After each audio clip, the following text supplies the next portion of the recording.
In the early 1920s, a series of mysterious and brutal killings rocked the Osage Nation, a Native American tribe that had become rich from oil reserves under their land in Oklahoma. Who were behind these murders, and why did they target the Osage? This is the story of Killers of the Flower Moon, a book by David Grann and a film by Martin Scorsese, that reveals one of the darkest chapters in American history. The Osage Nation had a long history of being displaced and persecuted by the US government. In the 19th century, they were forced to leave their ancestral lands in Kansas and move to a barren and rocky reservation in Oklahoma, where they hoped to live in peace. But little did they know that their new home was sitting on a vast underground treasure, oil. In 1906, the Osage negotiated a deal with the government that gave them the rights to the mineral resources under their land.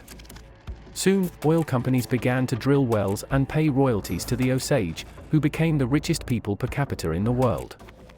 They built mansions, bought cars, and traveled the world. They also became the envy and the prey of many white settlers, who coveted their wealth and land. One of the Osage who enjoyed the oil boom was Molly Burkhart, who married Ernest Burkhart, a white World War I veteran and the nephew of a powerful rancher named William Hale. Hale claimed to be a friend and a protector of the Osage, but he had a sinister plan to steal their money.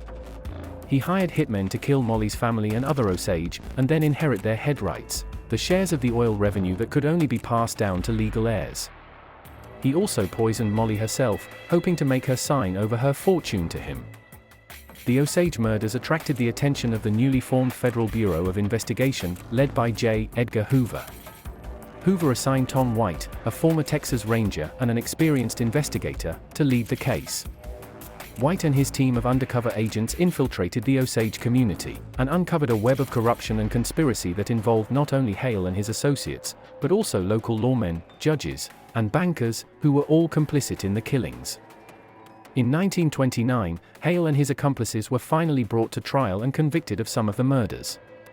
However, many of the other crimes remained unsolved, and many of the perpetrators escaped justice.